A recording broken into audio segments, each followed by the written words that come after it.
Hello there, welcome to Occult Philosophy on the Logos of Ophiel. I am Robert, and we have Airla Sophia, and our very special guest, Dan Attrell. Thanks for having me. And today, we are going to be going over the philosophy of death. Kind of a funny story before we go into this. Me and Airla, we were just sort of cruising over some ideas for our next podcast. Should we go over Pythagoras next, or should we go over some of the pre-Socratics? Then this idea hit me. It says, let's focus on this idea of death, because this is a recurring theme that not just haunts us psychologically, but it had to bring up some issues that we had to cultivate and try to explain. And this will go into bits of theology, philosophy. There's a lot to this, a lot of esoteric thought. So that's how this came about. So I will hand the mic off to Airla Sophia and Dan Attrell, and then we'll kick this off.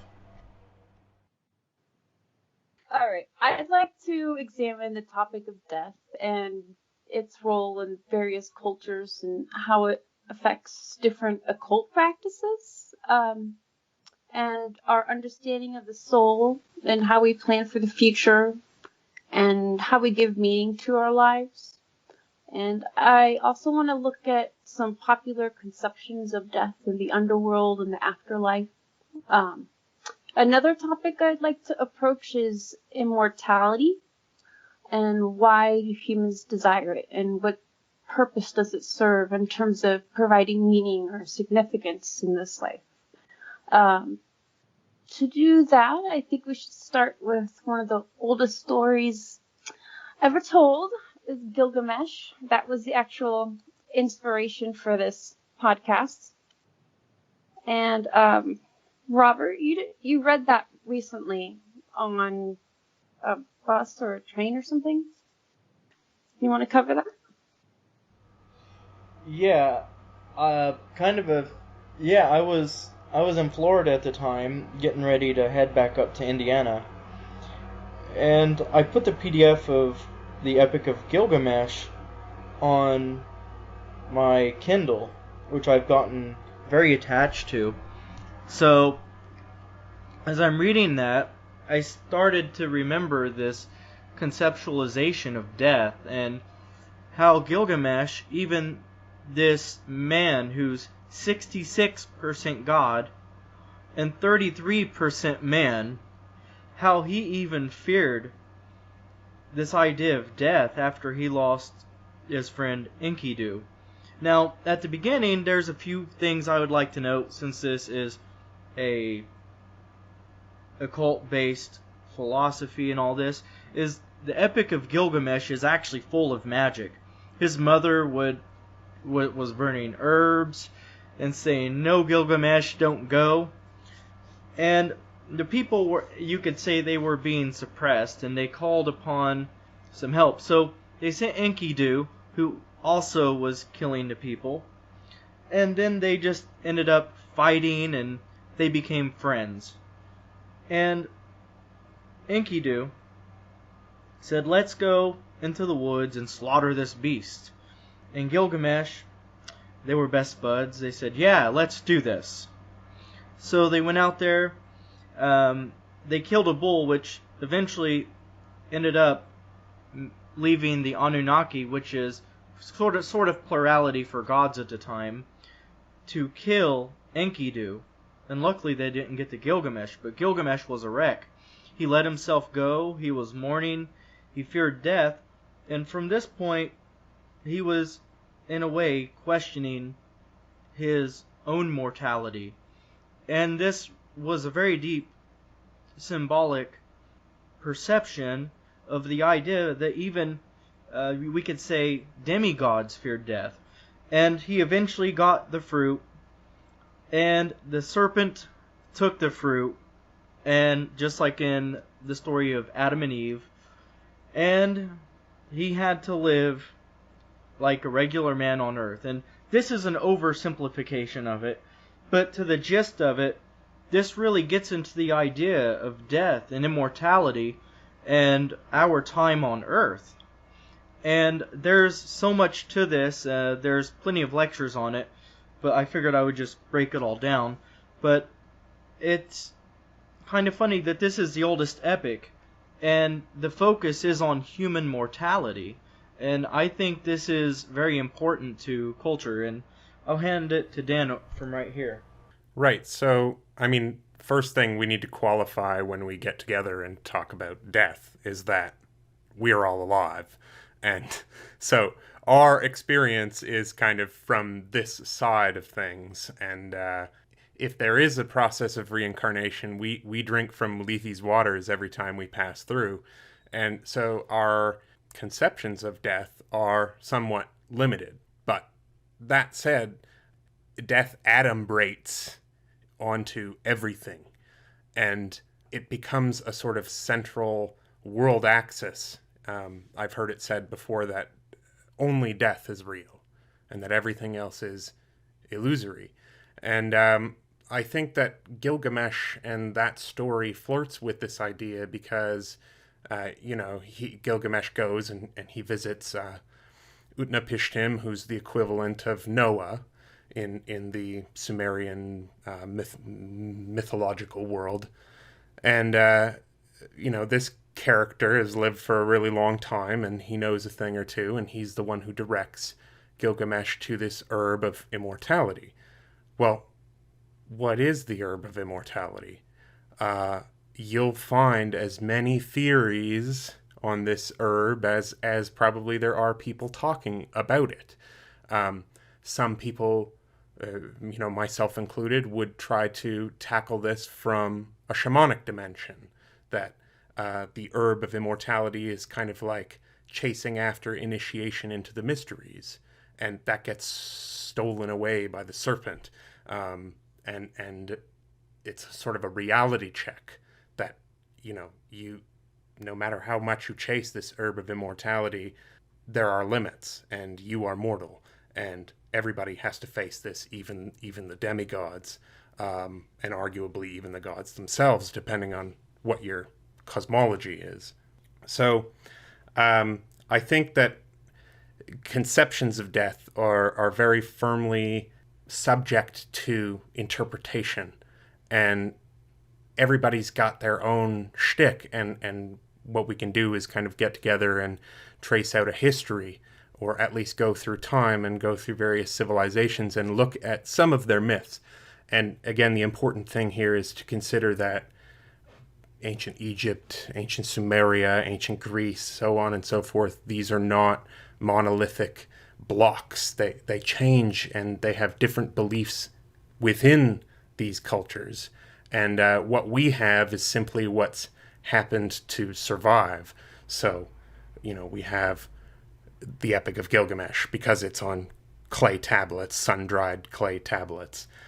We have the Egyptian Book of the Dead because the papyri stay dry in the desert sands. We have the Greek dialogues because they were so important to Christianity and in informing Christianity's conceptions of death and the afterlife and the soul.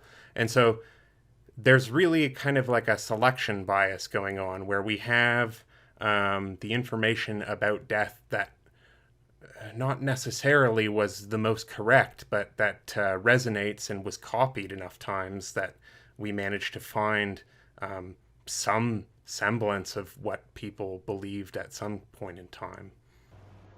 Well, I want to ask you a question. I think I was listening to your channel, and I think it was in your very first Hermetica encyclopedia.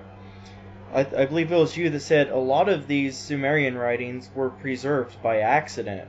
A lot of times through raiding and how the fire would dry the clay. Yeah, totally. So it's funny just that even the reason we have these myths preserved is because somebody was killing somebody else. Through somebody else's misfortune is our advantage in a way. Yeah, that's true. I think in terms of what I would like to say about Gilgamesh, I think was just to look at the change in his character and because he was a terrible king, and he was a terrible person. He was power hungry. He was basically a rapist. He was an awful person, and even his reaction to his friend's death was like selfish. Like, oh my god, what about me? You know. And so he it's through this pursuit of immortality then he discovers,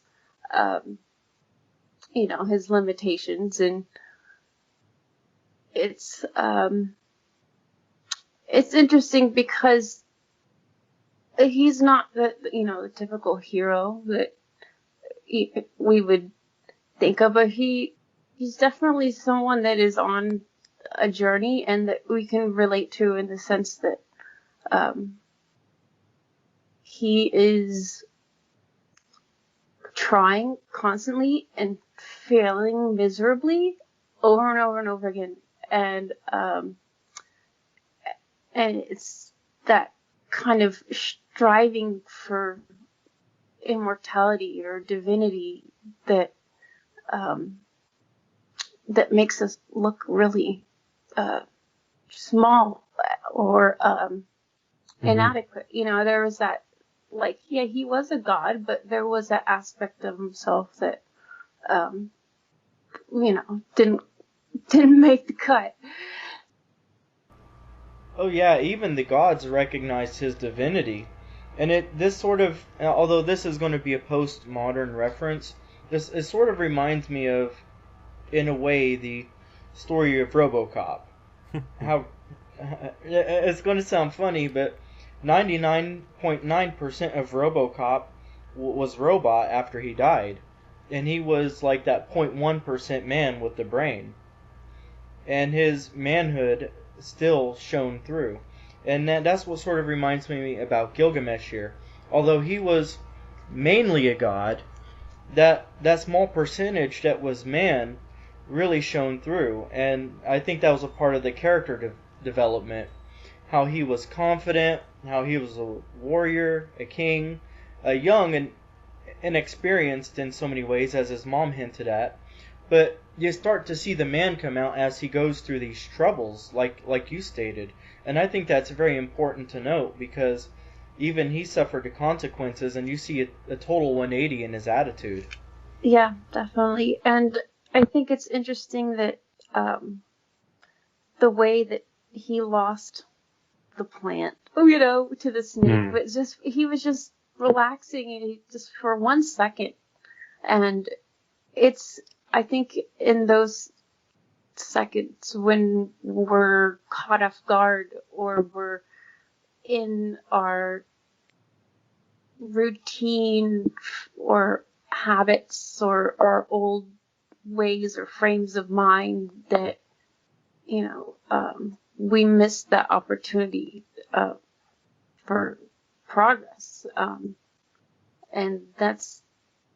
I think that's what makes us human, is getting caught up in that. Yeah, and this is so symbolic of other things, and I'd like to hear Dan's comment on this. And I know we're going to get into a lot of this later. For example, this is sort of the idea of the Philosopher's Stone, or this is the idea of Adam and Eve. And this is even something that Achilles strived for, which him and Gilgamesh had a lot of similarities. But they reached their well, I guess they both wanted their immortality, but we'll go into Achilles a little later. But there's always been this idea of what's on the other side. I guess when you see people suffering, and think about this, in the Dark Ages, you were lucky to be 40 to 35. When you was 20, you was middle-aged. I can only imagine what it was like back in Sumeria and back in Egypt, when they were far less advanced. So it was all about procreation and survival, like Dan said. So one of the themes that I would like to bring attention to is the theme of the serpent. And we'll see, you know, it's like you mentioned, there is definitely a strong parallel with the story of Adam and Eve. And in the first off, what I need to say is that there is this conception which you can find actually strewn across all sorts of Mediterranean literature, and it spans over thousands of years. And it's this idea that snakes get their poison from living underground and feeding off the roots of poisonous herbs. So primitive man saw this connection between the venom of a snake and the venom of a venomous plant. But again, what is venomous, there is kind of a boundary that is blurred, and what is a drug and what is a venom, it's not always so clear. Some venoms are for healing, some venoms are for imparting wisdom, and so on and so forth. And so the snake, by extension, took on this persona of being the wisdom bearer. And that is because the snake's bite can bring you wisdom of, near-death experiences, or because the snake is analogous to the plant in his, let's say, body-altering or perception-altering properties. This idea, then, of the snake stealing away the plant of immortality is the idea of the snake bringing the knowledge of death. In other words, the snake's wisdom is that he is taking away the idea that you can be immortal. And so when Adam and Eve eat from the tree of knowledge of good and evil, what are they doing? They are eating and becoming aware of their own mortality. So apes, animals, cats, dogs, all that kind of stuff, they don't have that conception of projecting into the future and seeing death. So they just live in the moment. And it's this idea that we will one day die. It casts a backward shadow, and it ripples through your life. And part of the wisdom of being a human being is knowing that you will one day die. You are not immortal. You are finite. You have things that, if you have a certain will, you want to accomplish those things before the end comes. And so that's the common motif of the serpent, who is in the story of Genesis. We retroject the idea that is Satan, but it's not so clear. If you ask a Jewish rabbi, he's not going to say, yeah, that's Satan. That's a Christian conception that's been cast back to create this grand kind of overarching narrative of human salvation, of Adam as the first Adam and Christ as the second Adam who crushes the serpent and so forth. So, but again, we have this idea of Christ crushing the serpent. What is that? It's Christ bringing the idea of immortality, and making death sort of dissolve. And we will get into that when we get back to mystery cults, but I just wanted to kind of highlight this idea of what does it mean for the serpent to snatch away the plant of immortality? What does it mean to have your eyes open to the knowledge of good and evil? And that is our humanity. It's the knowledge that we are finite. Yeah, and this brings up the topic we're going to get to, but I want to bring it up now. Then we can backtrack a little bit back on the topic, maybe going veering towards Egypt. But it's almost like the story of Orpheus in a sense, to where the serpent is like Hades, and where Hades knows that Orpheus is going to look back, and he's going to lose his the love of his life again, and that's death tricking mortality. It's very Saturnine, very limited, and it's a very interesting thing with how death is really given a personality of a trickster. And that's one thing that's really, I think, fascinating in so many ways, because we could see it as direct, and it seems like whenever we have this mythological hero that gets so close, death is conceptualized is to make you think you're going to get immortality, or sort of get this I don't know what the words are, but let's just say immortality, right? So death will creep in and just swipe it away like that out of nowhere. So, it's an interesting persona that's played. That's kind of like what he was saying before, like, death is coming to terms with your own vulnerability, and, the fact that you can lose it at any time. And then you question, well, why am I doing this at all? If, like Gilgamesh asked, he's like, well, if I'm gonna die, and everything that I do, and everything that I strive for, everything that I'm trying to build in my life could be gone and will be gone. Why am I doing any of it? Especially when I'm suffering like I am because I just lost my friend, or, suffering that we all go through. And it could be terrible. It can get really bad. And everyone asks that question, why should I continue going through this? To be or not to be. Yeah, exactly. But then the question is suffering, like we perceive suffering as death and health as life, but is not suffering just an aspect of life, and death is actually the absence of all sensation. Yeah. So it's... Well, we'll get to that with Plato. Yeah. Yeah, so I guess we'll just jump right into the Egyptians, because they had some very interesting ideas on death as well. Can I say something before we jump into Egypt? I just want to qualify that when we talk about Egypt, there's always this difficult thing, and Egypt is really a ground zero case study for the dangers of Platonic Orientalism.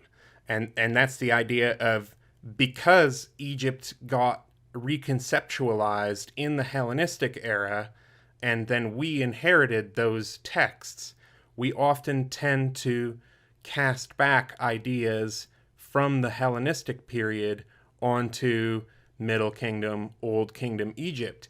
And now the problem with that is that we use the language of the Platonists. We use terms like spirit and soul, and these are essentially loan concepts from Platonic philosophy that were cast back into Egyptian philosophy. And they had things like the Ka and the Ba and different, whole entire different conceptions of the mechanics of the soul. And it's important to note that unless we actually learn those languages and go, read the texts in the original form, and without, translating them in our mind necessarily into terms that we understand, it takes years and years and years to do that. So, we look through a glass dimly lit, and but we do our best, because that's all we can do, really. And we still can know some things. We just have to be conscious of what is our retrojection versus what is actually Egyptian. Yeah. Whenever I talk about the Greek magical papyri being in Egypt, people automatically assume that it's written in Athens or it's actually ancient Egyptian, when there's a very clear difference with the methods, and not just the methods, but this is where you have a mixture. Like, there's a reason why this is called a Greco-Egyptian, is because it really combines the methods, and in a way, a lot of people confuse for example, the Old Kingdom and the Middle Kingdom, along with the Hellenistic aspects of this as well. But, well, there's a little subtle thing I want to mention in Egypt, and I'd like to hear your guys' thoughts on this. Well, there was this ancient game called Senet, and it was a game that almost every Egyptian would play, and it was where a part of the soul of the pharaoh would travel into the underworld. It was a lot like backgammon today. And this was a part of everyday life, which I was really stunned about, and they conceptualized this into a game, into the underworld. They had Denial of the River, then they had the Hall of Judgment in the last 3 or 4 squares. And then we found this in King Tutankhamun's tomb. But it was amazing because I started to think even deeper of how they saw death and how they viewed immortality. And there was this interesting thought that came around. If you are remembered, then your soul is alive. And this idea of memory and mind is very crucial and very important to really understanding the Egyptian, and even, as we're going to talk about the Iliad, a part of Achilles' idea of being immortalized as well. And so here we're looking at the idea of the mind being equated to the soul in death as well. So I'd love to hear your guys' thoughts on that. Well, I think a good case study for that concept is with Akhenaten, and when Akhenaten was cast down as this kind of royal heretic for choosing to worship Almond, the one god above all other Egyptian pagan gods, when he died, the priests basically struck his name from the record. They found every single wall, every single inscription, every single statue, and they smashed all of them because that's how they thought. They thought that if you commit what in Latin is called the Damnatio Memoriae, the destruction of a memory, you essentially erase a person. And in many cultures, there is a concept that there are 2 deaths. There is the death of your body, and then there's the very last time that your name is ever mentioned. And I think that it's interesting how that operates in Egypt, and you get these protection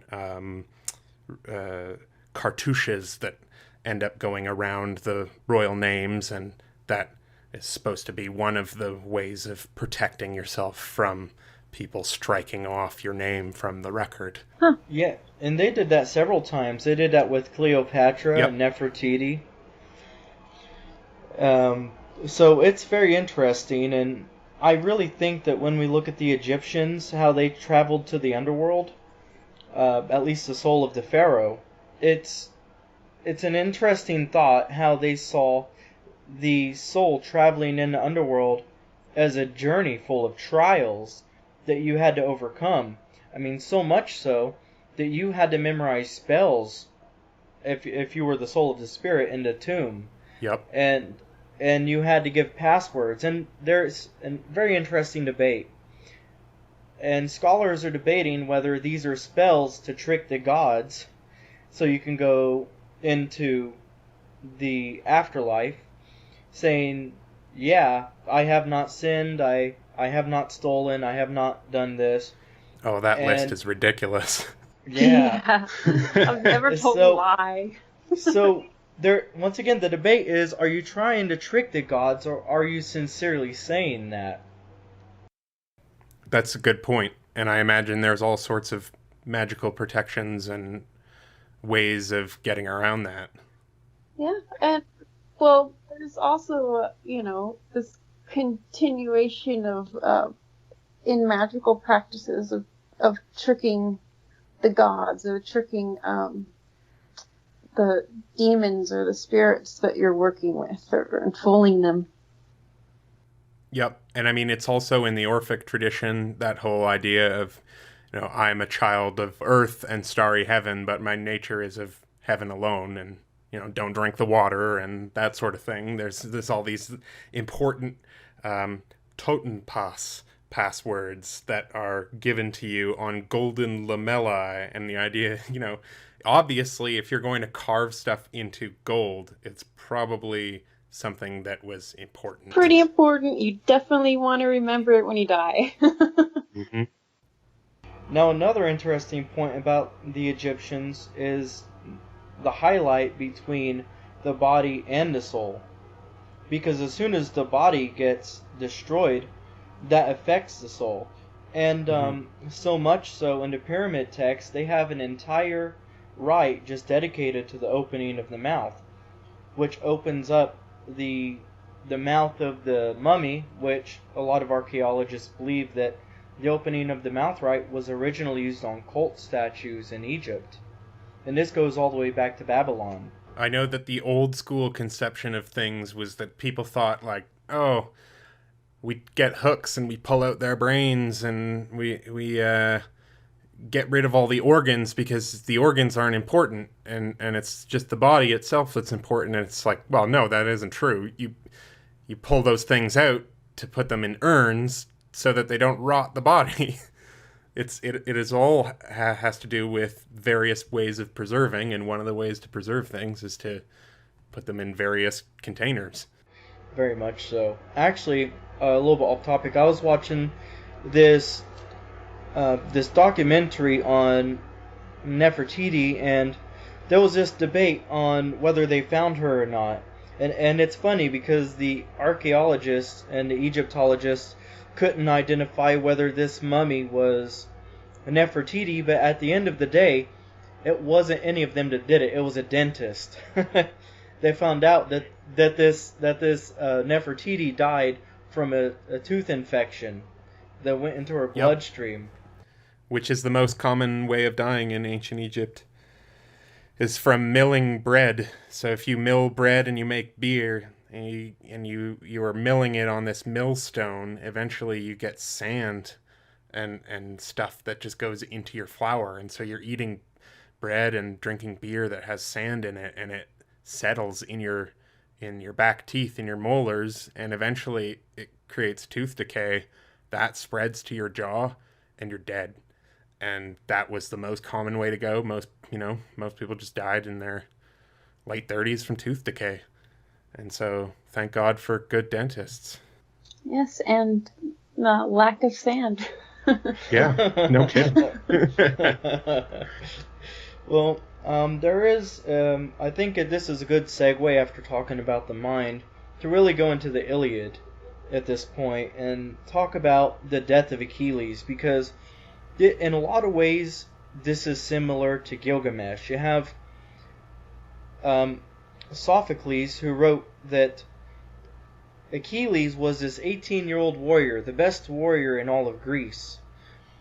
And how he went to war, how he was offered a choice to live a long, boring life, or to live a short life and always be remembered.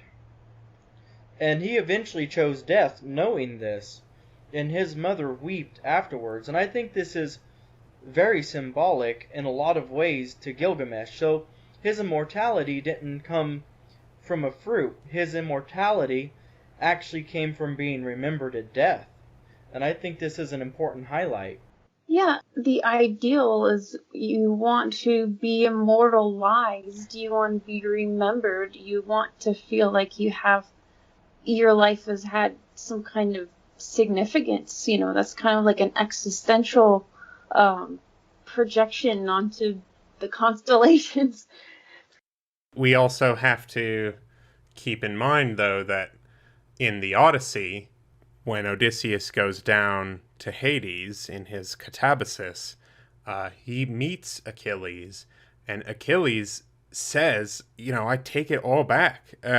It's better to be a landless dirt farmer, like a slave to a dirt farmer in the land of the living, than it is to be a shade among the dead. He's totally kind of rejects that notion, and that is really a commentary on the Greek conception of death, which is, and I mean, again, this changes radically once you get the Hellenistic era and all of the syncretism from around the Mediterranean, but the Greek notion itself is you go to this hall of gibbering shades where nobody really talks, and it's kind of a boring place, and it's just longing and emptiness, and there's nothing going on. It's people kind of fly around like bats, and the only way to make people talk is through blood sacrifices.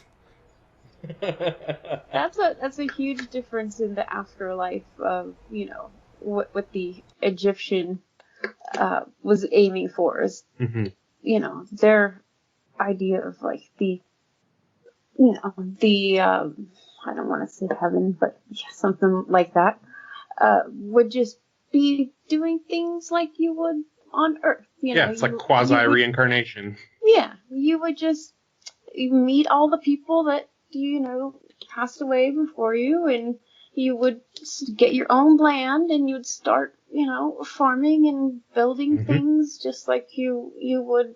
And it's interesting because like Mormon heaven. Yeah, it's a very corporeal conception of death. We just want to be alive.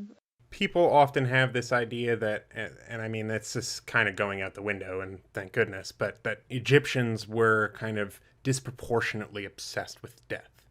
And just by looking at their afterlife, they were not. They were obsessed with living. Their death state is just more of life. It wasn't this like Gnostic abnegation of the material world where you go and become a being of pure light, where you're not alienated from your own self and that sort of thing.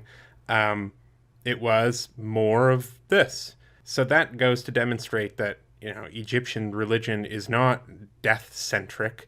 What makes us think that they're death-centric is that all we have is what survives, and what survives is tombs and stuff buried underground and stuff that was hidden away. And so we have this disproportionate vision of, you know, tombs and the Valley of Kings and pyramids and all of this stuff, when in reality, Egypt was a lot more than that. It's just all gone.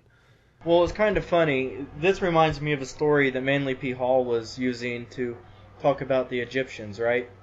And he said if you were a tax collector on Earth, then you were a tax collector up in heaven. What is loosed in heaven is loosed on Earth. In the Egyptian mind.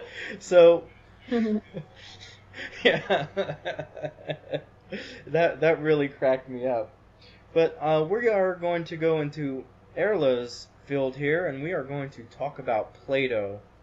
I think this is a great segue into that. Yeah, definitely, because death is what being a philosopher is all about. Is just thinking about it, and it's some of the quotes I want to read. It's pretty interesting. Hold on a minute. In the Phaedo, he is talking about death and what happens afterwards, and what the study of philosophy is really about. And they say that the object of philosophy is the study of the release of the soul. It's the study of death, or union with the one, or an alignment, because you're coming out of this imperfect form, or not form, but your body is imperfect, and philosophy is a purification process that brings you into alignment with the one, or with God, or a better afterlife, or a better incarnation, hopefully. But it's interesting because I have a quote here. It says that those who established the mysteries were not enlightened, but in reality had a hidden meaning when they said, long ago, whoever goes uninitiated and unsanctified to the other world will lie in the myrrh, and those who go initiated will dwell with the gods. For as they say in the mysteries are few. I have striven in every way to make myself like one of them. So that's the idea of the true philosopher and the task of the philosopher. So wisdom and truth is a kind of purification. Any comments? Well, I think in order to kind of preface all of this, it's like, where did Plato get this idea? We need to back up a little bit and go to Pythagoras and his notions of metempsychosis. And now, most people, they hear the word metempsychosis and they think, oh, this is reincarnation. And that's kind of true, but it's more the idea of like changing states. Your soul is changing states across various lifetimes. And now we don't have writings of Pythagoras, but what we do have is the myth of And the myth of is in, I believe, book 10 of the Republic. And this is kind of the Pythagorean shtick. And what it is this soldier, dies. He dies in war, and eventually they take his fellow soldiers, assemble his body, they take his shield, they take his sword, and so forth. They take everything, they put him on a funeral pyre, and then he wakes up on his funeral pyre. And he's freaking out because he just had what, we would call in modern day parlance a near-death experience, although in his, reality tunnel, he totally died and went through the afterlife in a kind of Dante's Inferno style journey. And what he finds there is that there's this kind of gathering hall that he comes to, and there are 4 portals. There are 2 portals that lead upwards, and then there are 2 portals that lead downward. And this sounds really similar to the Hall of Amentet with Sobek. I think it's Sobek sitting there, and your soul, if it gets weighed incorrectly, gets thrown into oblivion. Basically, it gets eaten by a crocodile god. And in this Platonic version of this myth, the idea is that there is one realm which goes off, and it's this blessed mystery initiation land, and that's where you go to be united with the one, and that's the beatific afterlife, if you will. The bottom tube, if you will, it leads to an abyss of torment, a hell, basically. And this is, 400 years before Christianity. So people always talk about, Christianity's all this stuff about hell and so forth. I'm like, no, that comes from Platonism, actually. And so the other 2 tubes are upgrade versus downgrade. So you come back into this life, but you come back either as an animal or as a poor person or whatever, or you come back as a king or whatnot. And there are various choices that people make, but life has to be viewed in the grand scheme of things, because some people, they choose to be tyrants. They choose to get an upgrade from their station in life. And then in living that life as a tyrant, they tarnish their souls. And then they wind up in this hell zone again because they're tyrants. And so then they burn for that, or they are punished. And then eventually they either are lost forever or they return, and they can keep getting re-upped and down. So there's not this kind of endless upward progression toward perfection. We'd like to think that, but that's not the case. The idea is that all of life is basically filing in and out of these tubes constantly, and that's in another dimension somewhere. And this is possible. That it is quite possible that this is the case.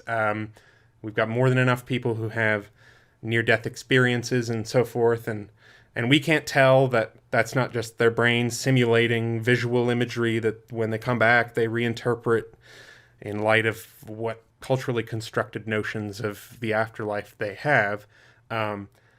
there's that theory, but then there's also just, you don't know what is beyond the grave. There very well could be a system like that put in place.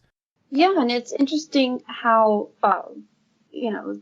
that's very similar to the Orphism and describing, when you die, you go through these winding tunnels, and you don't want to go to the left. You want to go past the white cypress tree and towards the lake of memory. And, it continues, till you get to the point where you have to say, I'm a child of earth and starry sky, so you're half, you're half mortal, but you're half divine. Half of you belongs to, you're a god in some sense, or a spirit. So I don't know where I was going with that. But basically, Orphism and, this kind of Bacchic mysteries had, a huge influence on Plato. And, when you read some of his writings, it's like he's speaking in the language of initiation,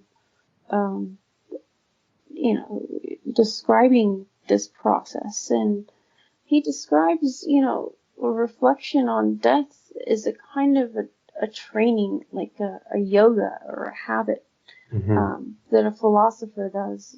And so you're practicing dying, and, you're reflecting on your actual death. And then you're reflecting on the death that, it is your spirit coming out of your body. So I think that's interesting. I think one of the more interesting motifs in all of these stories, and something that's very common between them, is the imagery of water. And I think, Air doesn't drink from Lethe, so he doesn't forget his experience, whereas everybody else who comes back to life, they all drink from the waters, and they pass through the waters, and then they come through the other side having forgotten everything.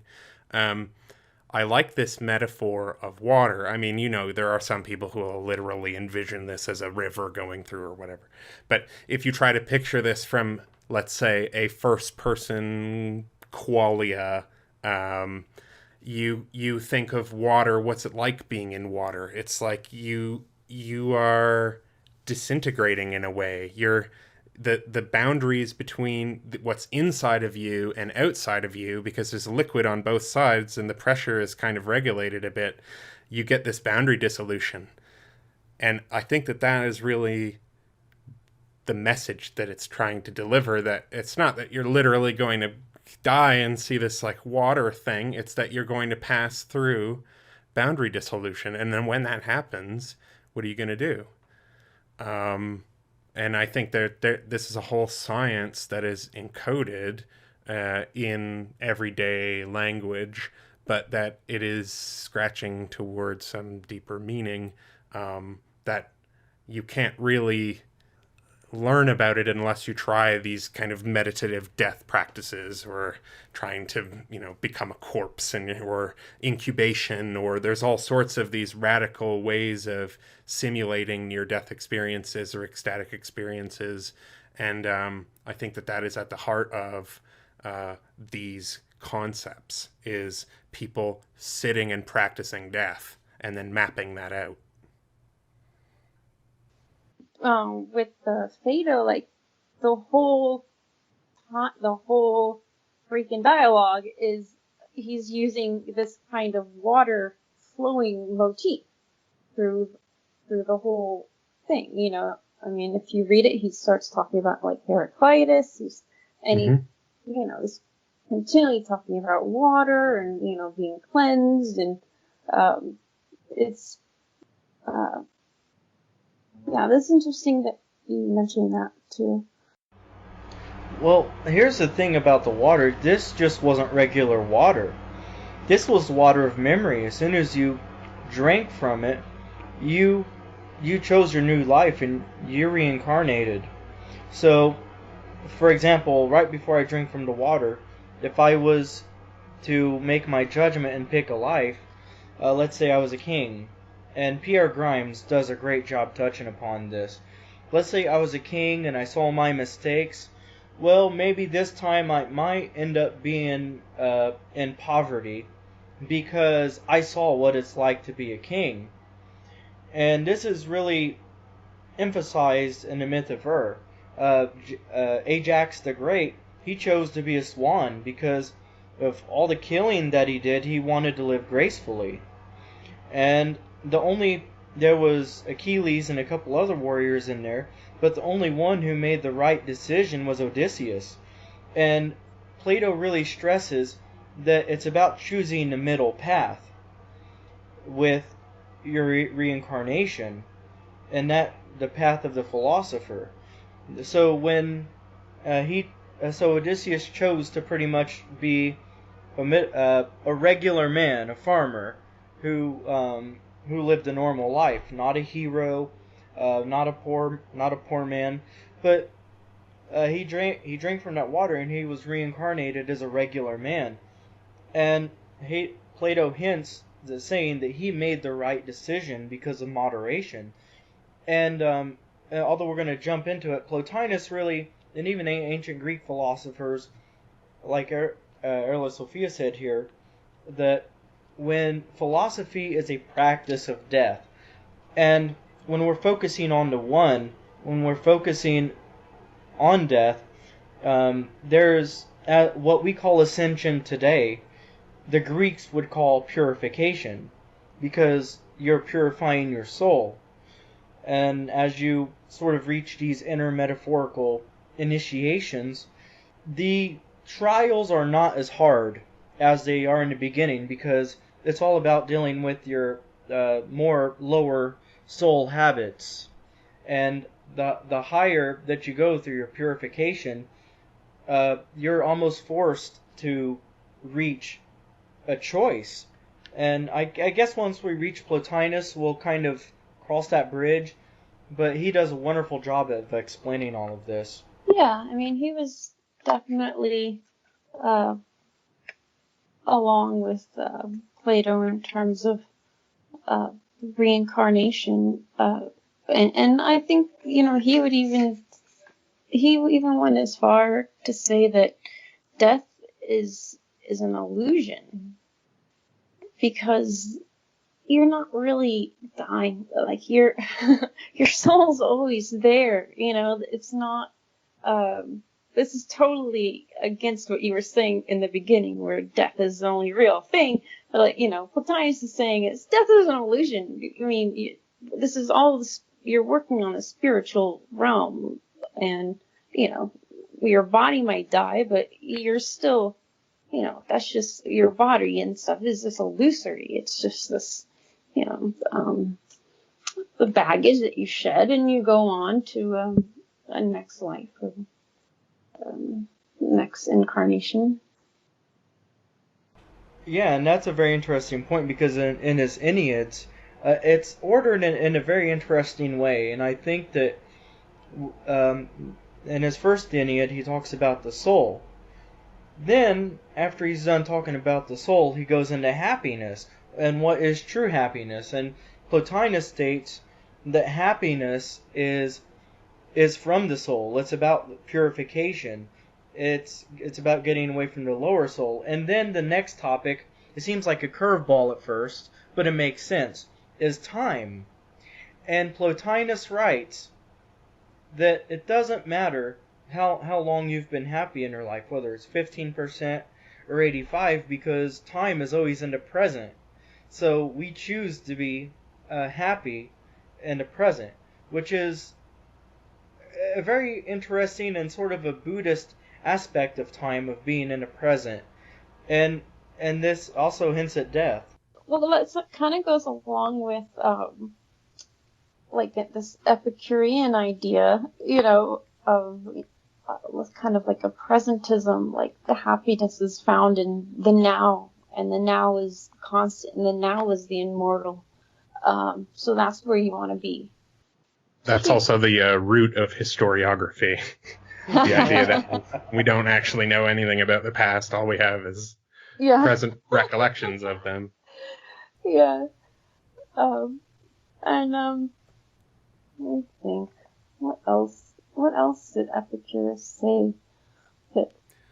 Well, he has the fourfold remedy. And it's just the idea that you shouldn't fear pain or death because it's like you'll never experience pain so bad that you can't handle it because you'll just die. and so you don't really need to worry about that. And it's interesting because he says that souls, like everything else in the world, are a bunch of atoms that will dissipate and become dissolved. So death is really nothing to us, since so long that we exist, we're not experiencing it. So no worries on that part. But I think we could apply Plato's description of philosophy as a preparation for death to Epicurus, because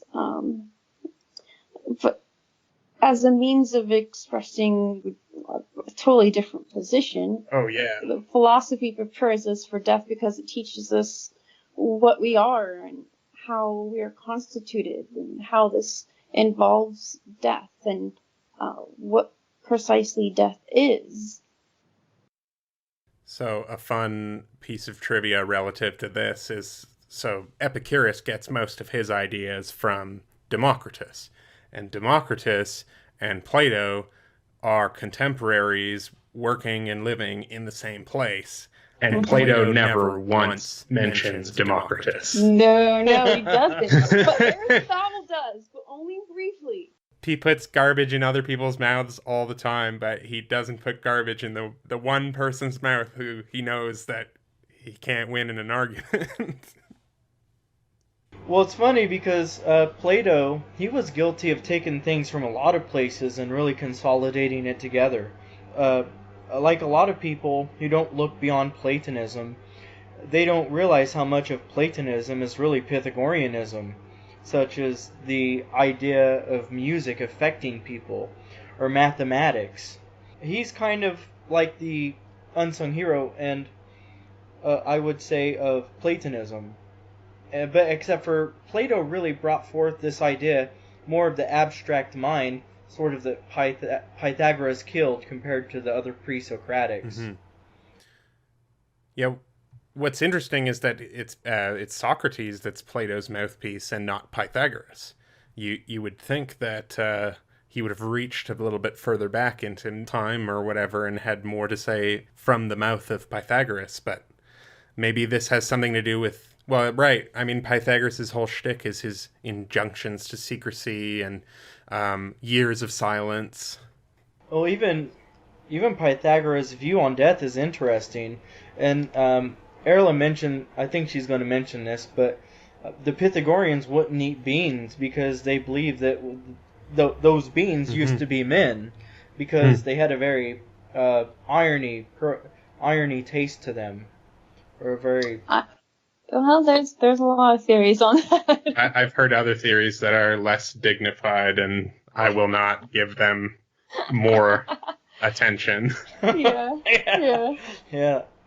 I mean, even then, Pythagoras was also a really strong believer in reincarnation. But if we also go through the golden verses, it's very interesting because he addresses death by saying that a man's soul becomes immortal. And he really doesn't expand much beyond that unless we look into other Pythagorean literature, which is very interesting, where reincarnation is a part of it. Yeah. Empedocles, he would not participate in, he would not eat from sacrifices, like the animals from the sacrifices, because he thought that it could be, his friend or another human soul in there. So that's interesting. Well, who was it? It was these Pythagoreans. There was this bean field and they were getting attacked from these soldiers. And I read it in the Pythagorean source book, but they would not run across this bean field because the theory is that they believed that they were men. So due to them not running across that bean field, they were caught between a rock and a hard place, and these soldiers pretty much killed these Pythagoreans. It's like Janes not walking on insects and carrying around brooms so that they can sweep in front of their feet so that they don't accidentally kill any insects. A concept that I think that bears mentioning in this discussion of Platonism, myth of and so forth, especially as we gear up to talk about mystery religions, is the Spindle of Necessity, which some people, in more modern New Age parlance, I don't actually... I think it's even biblical, perhaps, but the concept of the silver cord, that there is a line that sort of leads up from, let's say, the base of your spine, shoots out the top of your head, and it goes way out past the spheres of the planets and back toward God, essentially. And this was something that is in the myth of and there are the three fates who are, weaving existence with this spindle.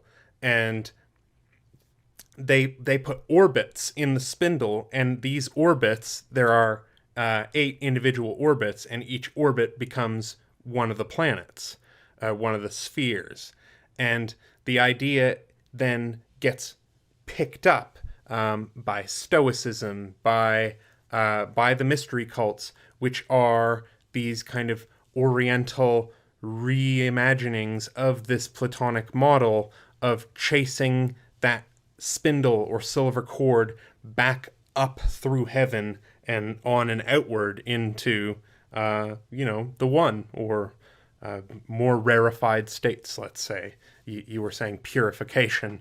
The root of the word purification is pur, which is Greek for fire, and fire was thought to be the highest of the elements in the heavens, like falling stars and that sort of thing, were manifestations of the celestial fire. So as you purify yourself, you are literally stripping away your gross material essence and flying back toward the heavens. Yeah, and it's funny because, even today when people describe, an out-of-body experience, they'll describe this silver cord. Yep. Or this coming from like their third eye or the Yep. back of their head. I mean, it's real. It's totally, I can 100% attest to that. So Yeah. I've never experienced the cord, but definitely the out-of-body experience and the near-death experience and all that. Definitely. The way I conceptualize it is that when you are being purified in this way, or when you are collapsing into the one, you are basically breaking down in dimensions, right? And so if you are a 3-dimensional, we're 4-dimensional objects because we have 3 dimensions plus time, but let's say we strip away the timelessness, then we're just a 3-dimensional object floating in space. Now what happens when you strip the 3rd dimension? You become a line. And so you're just this line that has no other dimensions, and then as you collapse from being a line, you become a speck, and then the speck disappears, or the speck remains persistent. In my case, the speck remained persistent, and then you come back, and you kind of go through this inverted fall back down. You become a line again. The line becomes a triangle. The triangle becomes a pyramid, and then that expands and expands and expands, and then you return back to where you were. And so I think that that's probably, from my personal experience, that's where I think that this idea of a line or a spindle or whatever leading back to the one comes from. Yeah, I've experienced like the line in terms of kind of like a temporal pooling of my, like, all of my life or Yeah. being. So, you know what I mean? Like cathedral ceilings. Yeah, but you feel that, but just take away any sensation of spatial temporal reality whatsoever, and that's what it's like. It's hard to come back into that, like, you know, 3-dimensional perspective, and you're like, oh, I'm here again. Mm-hmm. That's fun. I'm back from falling off the floor. Yeah. Well, going back to the one, I've had a few experiences with it, and what you said, Dan, really resonated with me. And it's a quote from Parmenides. I love him.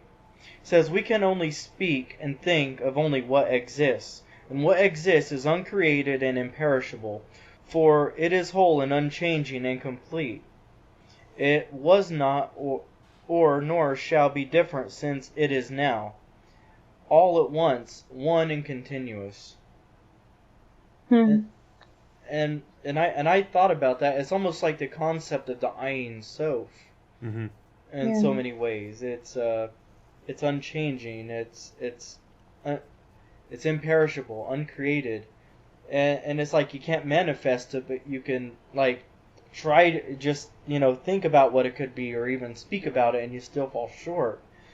And I've been focusing on this idea of the one and Ascendance. The more I go into these, I guess you could say, these ancient Greek meditative studies, especially after Plotinus, he almost lays out a complete meditation guide. Clear as day.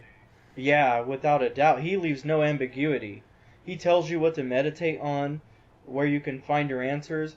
And it's weird because astral projection, or out-of-body experience, or you could even say parts of lucid dreaming, they seem to be that medium between life and death.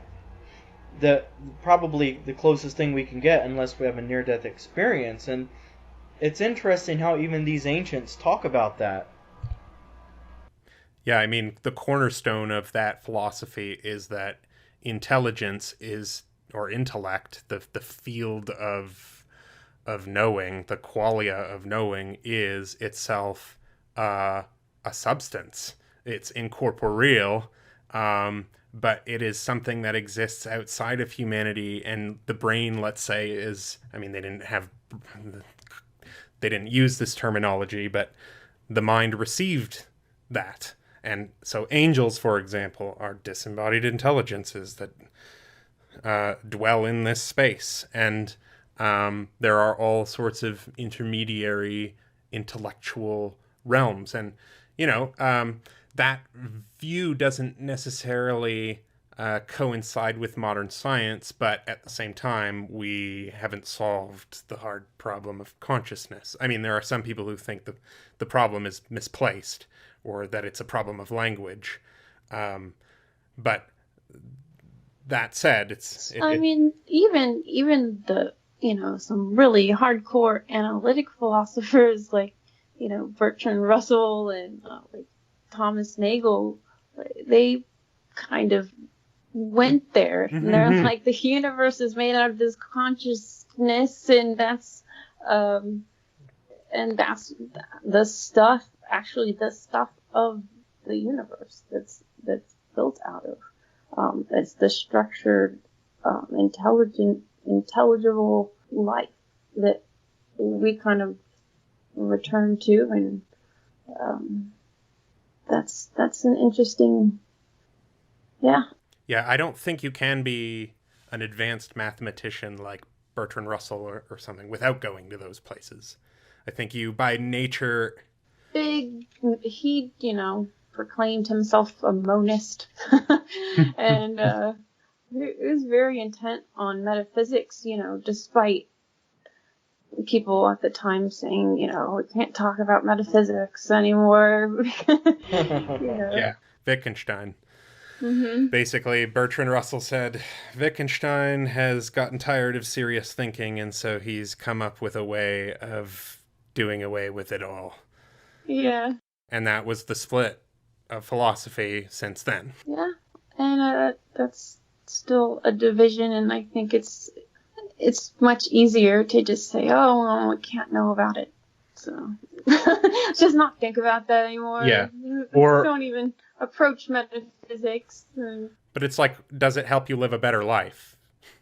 That's Yes. really what it goes back to, right? Is like, it's like, yes, you can get lost in the ciel des idées, the heaven of ideas, but does it actually help you live a better life? And then, so that's when you get Heidegger and the idea of like, well, you have to pick. There's a moral life and there is an aesthetic life, and you can't be both. You have to be one. Well, Heidegger was very big on death. He was very into, the Greeks, and well, he was like a Greek philologist too. But he definitely used a lot. He pulled from like Heraclitus and in terms of like this feeling of things are flowing in your life. And he used this term being toward death. And everything that you do is, your death defines what your life is. Like, Right. It's the axis mundi. Yeah, there you go. It's the only thing that's real. Yeah, exactly. So he It's a strong 20th century position. Yeah, very, very existential. And his in terms of existential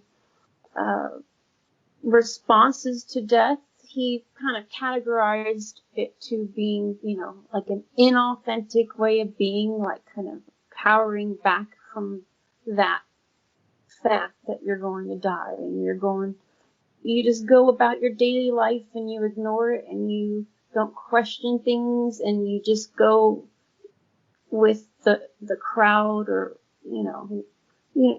it's an unreflective life.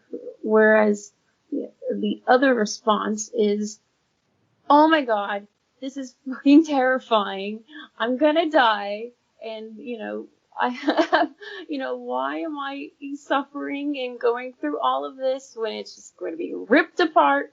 But then in the face of that, to look at your own being and be authentic. In the term, he uses authentic in the sense of ownership. You're owning your life. You're owning your role. It's a conscious kind of living, and in line with your true will. Yeah, and you're taking full responsibility for your actions, and you understand the gravity of the situation. So that's like a major distinction. I think a lot of people do, instead of facing death, they can busy themselves and not want to really confront, that harsh reality. But I mean, eventually you're gonna have to, and that could really break you if you haven't reflected on death. Like what Plato said, and I mean,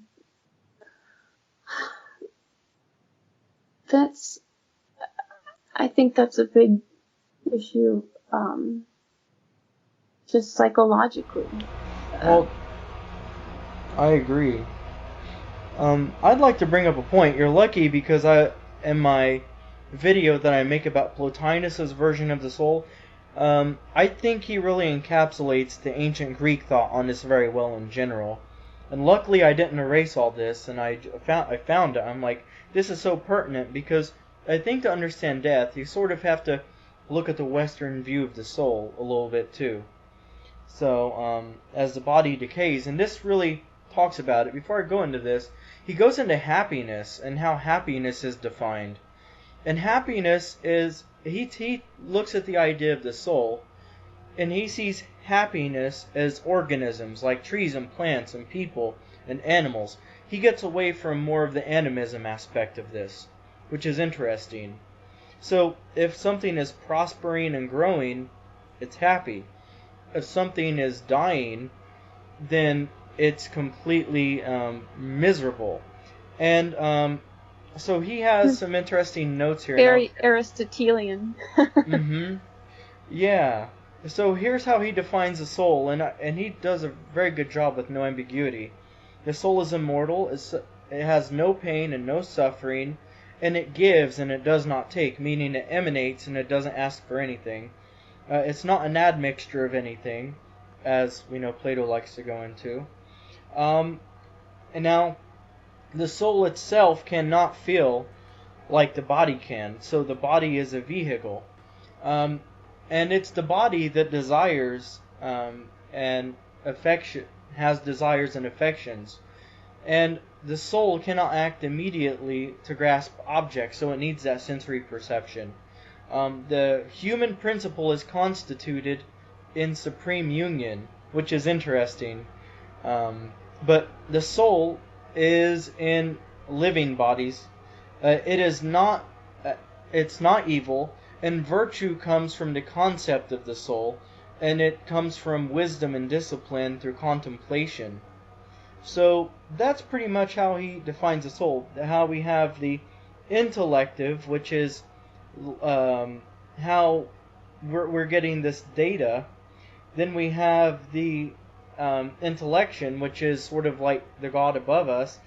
Then we have the intellect, which we're sort of in the middle. And the soul is, as he links it to, has some links to actions, desires, and feelings. And it was either Parmenides or Anaximenes. I was going to post it up, but one of those two said that the art of living and dying are one. And you kind of hinted at that earlier, Airla, how philosophy is really the art of the philosophy of death. Yeah. And the philosophy of dying. And I think that Plotinus really covers these ideas of the soul pretty well. And so when we look at the body, how it decays, we look at all this change, all this movement all the time. But when we look at the soul is almost this one thing that's immortal. But what's interesting, even though it's immortal, it's guilty of sin. Because, kind of like the Christian view, if it witnesses evil, then it itself can inherently become bad. Because it's more perceptive of all of this. And it's very interesting. So I think it'd be interesting to talk about the body and the soul there for a little bit, because these are all very useful points, how there's that dichotomy between the body and the soul, and how this is all linked to death. Boy, I think we covered a lot of it already. How we live in this perception-based world, and it's wild. For example, and I know you guys seen my Agrippa video, he touches upon it pretty well. What he calls magic was philosophy, with how we look at the trees, how we perceive that, how we try to figure all this out. And when we look at the idea of death, and I bring this up on the occasion, but it's very saturnine. It's very depressing for people. Oddly enough, I even find it interesting that Agrippa equates death with Saturn and time. And this brings me back to the idea of the Sekilos epitaph. And just to make it short, while you live, shine. Have no grief at all. Life exists only for a short while, and time demands its due. And it's almost like in this physical we have time. And it would seem like a part of time would come from looking at our own humanity and trying to sort of measure our life. And I think this is why Plotinus really equates the time of life, which is happiness, to the next aspect, which would be time. And I think that time and death are really synonymous together. I'd love to hear your guys' thoughts on that. Yeah, that sounds like Saturn to me. Yep. Well, and yeah, he's the great retainer, and therefore he's the outward bound of human existence. As far as, if you want to think of him as an archon or as a principle of things, if we, have the moon and Mercury and Venus and the sun and Mars and Jupiter all standing for their own aspects and governing their own aspects in our lives, Saturn represents the very edge of life. He's the last sphere before you exit the world, and so time is an apt way of thinking about it. There's also an interesting aspect of the amount of time it takes for these planets to go around, and that's why Saturn is associated with this god of the longue durée, the deep time, or kind of a 30-year chunks, basically, as opposed to Mercury, which is always basically within a couple degrees of the sun. Mm-hmm. Wow. That's very true. Let's go into the mysteries a little bit. And Right. this is where you specialize. So I'd love to hear your thoughts on this.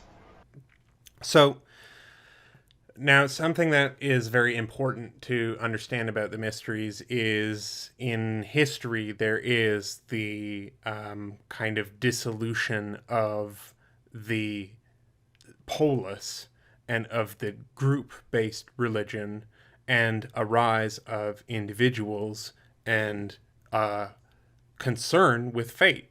And so, we talked about the Spindle of Necessity, and these became widespread ideas that our lives were terrorized by all these different forces. There were gods lurking in every corner, and you could never know, like, if they were actually malicious or if they had your good intentions. So people developed all sorts of ways of coping with this.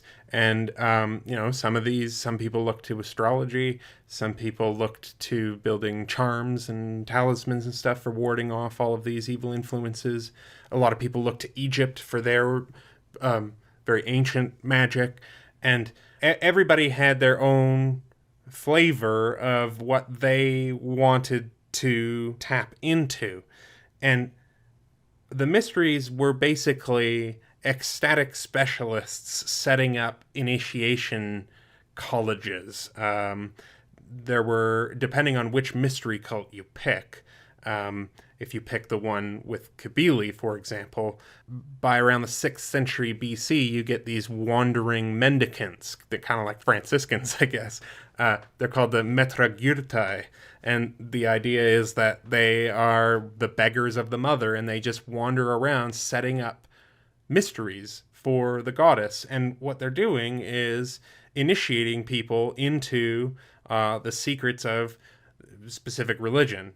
And now Kabili is one particular case, and we don't need to get into all that now, but by about the Hellenistic period, or let's say the years, the 200s, the 100s and beyond, we start getting Platonism and Stoicism and all of these different religions in intercourse with each other, and they're shooting off and spawning all of these different ideas about the soul, about technologies to basically make sure your soul is immortal and when you pass on into the next life. So they really play to this concern with the individual, which didn't necessarily exist in the more polis, family, clan, so on and so forth, oriented faiths. And what the mystery religions did then, in various different ways, was simulate death. They were death prep technicians. They gave people ecstatic experiences. They set up these philosophical models for people, usually by walking them through a drama with various actors. And my theory is that most often there was the involvement of mind-altering plants, and if there wasn't that, then there was some sort of very extreme behavior like self-mutilation, self-castration, incubation, really austere fasting, these sorts of things. So these are all different technologies. Drumming can be one of them, and you use those to propel yourself out of the cosmos. And it's basically this idea of practicing death and getting in touch with the after-death vehicle, if you will, which is that speck of consciousness that you call your soul.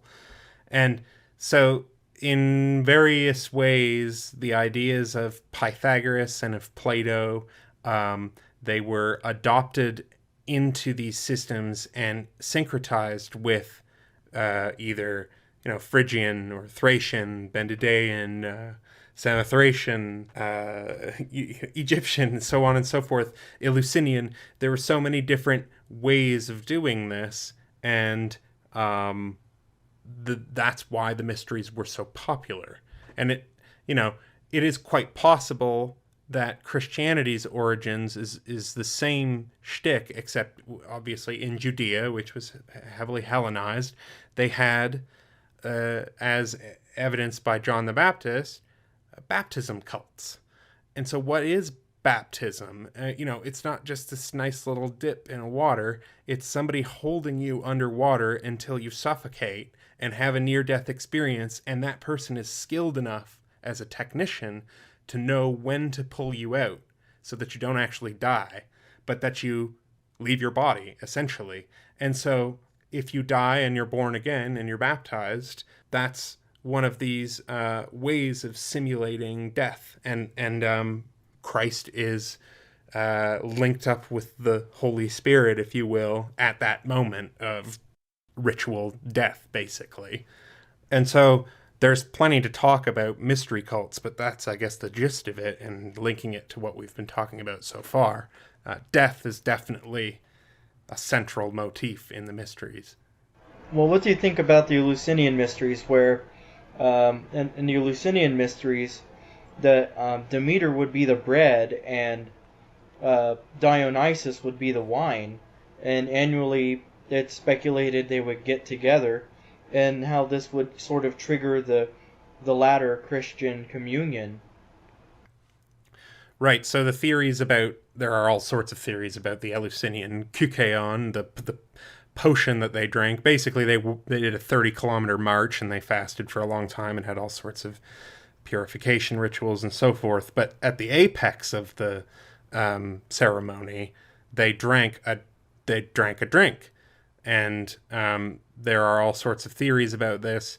Apparently, the ergotized rye theory, the idea that you could get basically LSA, which is an analog. It's not as powerful, but it is similar to LSD, that you could derive this from ergotized rye, which is like a smut or a fungus that grows on rye. I think that that's possible, but apparently that the grain that rye grows on, there's no evidence that it was there at that time period.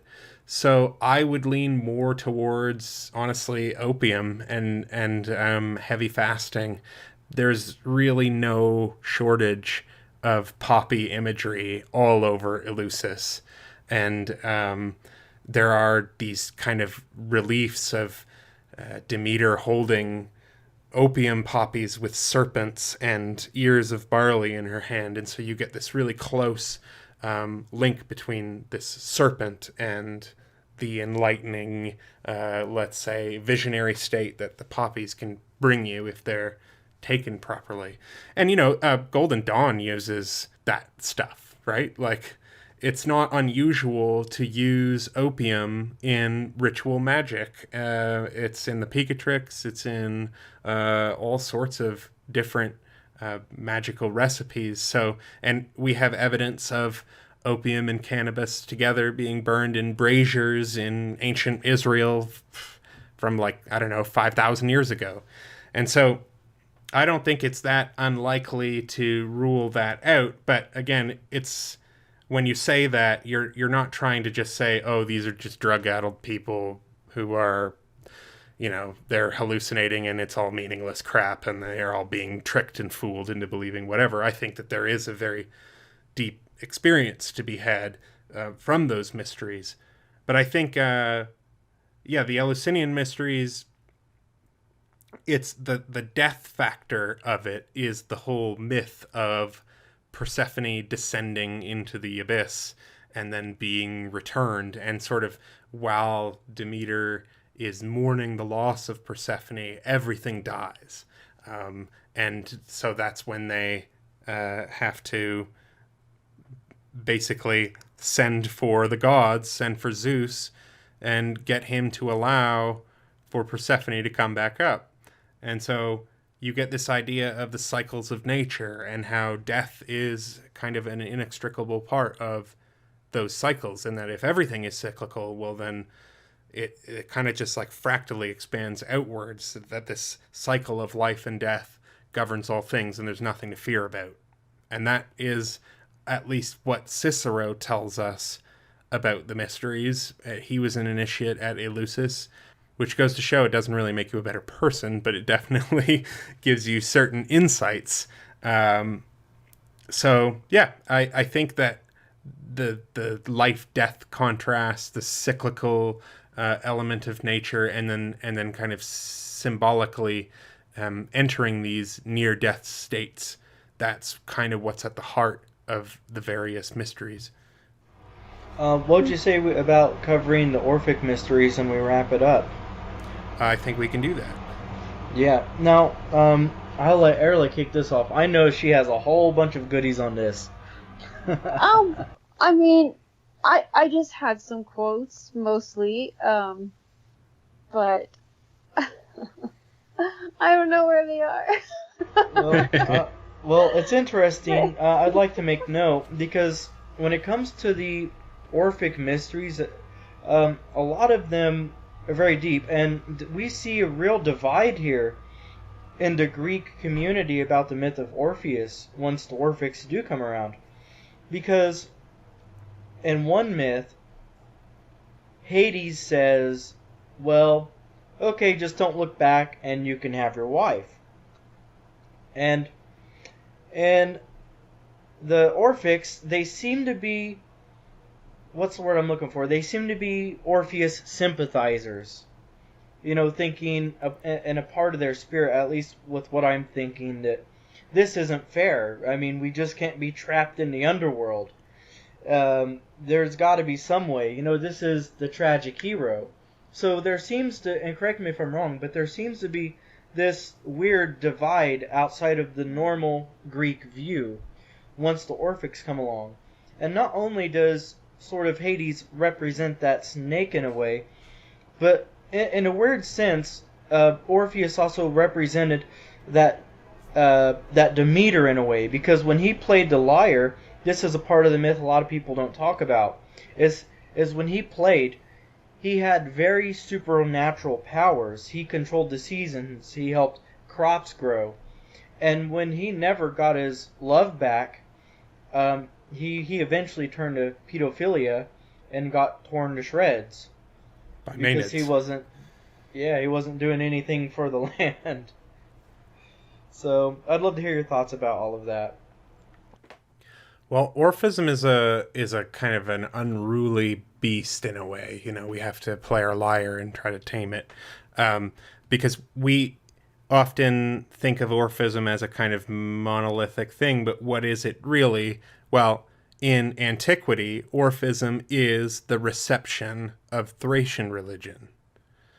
It is a way of encapsulating this idea of receiving Thracian, so northern barbarian religion, which is not Greek. It is different in its epistemological underpinnings. And then we have Orphism. That kind of Thracian Orphism gets assimilated into the Hellenistic world, especially because there's just so many slaves being brought in from Thrace, and they syncretize this, and it becomes this idea of singing, of hymnody, of so you get in, I think, the 2nd century AD, you get the Orphic hymns, and these are in dactylic hexameter. It's very beautiful, and they are sung basically as praises. But then in the Renaissance, 1,000 years later, they get taken and used as magic. And so the idea for Ficino is that you can play certain modes, and certain modes are associated with certain planets, and those planets have their associated dactylic hexameter hymns that are Orphic hymns. And, it's the whole Picatrix shtick of building talismans and assembling all of your various ritual apparatuses.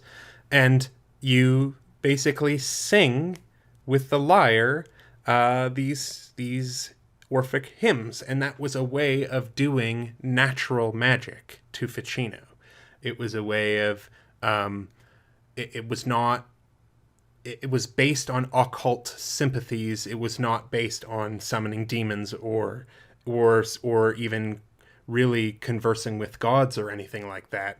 He just thought that this was a way of working the underlying natural way that the universe is built. And so that's why when we talk about Orphism, it gets complicated, because you have the whole Thracian or Bendidean angle of it with Sabazios and all these different gods from Thrace. And then we have the Pythagorean element, because the idea, if you get into the figure of Zalmoxis, the idea is that he's a slave of Pythagoras, but who knows? And he's a Thracian, and he goes and has all these mystery experiences in incubations. And so Zalmoxis is kind of an Orphic figure. And then you get the assimilation of Platonism, taking all of these different things and then incorporating it into itself. So then what is Orphism is kind of lost, because it gets subsumed into Middle Platonism and Neoplatonism and the idea of things like Orphic hymns and so forth. So it's complicated, and there are some people who argue that it is even kind of a misnomer to use the term, because it's misleading. It makes you think that there was like a group of people who were the Orphics, when it's really a question of reception into the Greek world. Yeah, it's kind of like when we talk about the Egyptians, like you stated earlier. What era are we talking about? What region are we talking about? Yep. Yeah, so there's all those semantics. And with the Pythagorean version, it's very interesting because the cosmology is completely based on music. The Tetractys is completely musically based. And for example, you have the monad, which is just you play guitar. Yep. So for example, when you pluck one string open, you can divide that string in half. Mm-hmm. And then you get the dyad, and you could divide that into thirds. And it's interesting how Pythagoras took this and really applied it, but there is a lot to this. He created music therapy according to Iamblichus. Yep. Sometimes I really wonder if Iamblichus glorified Pythagoras more than he glorified Plato, though. He's definitely like a holy man, religious figure, like larger than life. The thing with the string gets interesting too, because getting back to this concept of the silver cord, Pythagoras thinks this is like literally kind of happening, because he thinks the planets are divided among intervals along this kind of cord, in the same way that a string is divided into various notes. And so between Earth and Saturn is an octave. That's kind of, there are 8 spheres. And so that's, it's interesting how all of these ideas kind of come together. It really demonstrates why these ideas lasted so long, because there's so many cool angles that you can come at it from and compare it conceptually with these, ideological currents. And it's pretty wild, because when we look at the Chaldean order of the planets, it's also seen as sort of the path that the soul goes upon. So I always find the best way to remember this is to look at the Kabbalistic tree of life. There's the moon, Mercury, Venus, Sun, Mars, Jupiter, and Saturn. And it's funny because I was also reading... It's the seven gates of Ishtar. Mm-hmm. And Firmicus, Maternus Firmicus, he mentioned something very interesting as well, that the moon is about ascension and the sun is about descension. So that's pretty wild too, and it plays a part about the cosmology of the soul and creation. And there are multiple Greek cosmologies about how the soul works, but it's all pretty wild to me, and so many different perspectives we could have taken today. Yep, and I think that's kind of the message I think people should take away, is that despite everything that we've said, these are just some people's points of views. They're not like the Platonic form of Greek thought or the Platonic form of Egyptian thought. That these things changed over the centuries and adapted and were syncretized with each other, and Pantare, everything flows. Yes. Well, I really want to thank you for being here, Dan. Like I said, you're a hell of a guest. And I know we did something before on Pythagoras, and I don't know what happened to that. It just sort of disappeared.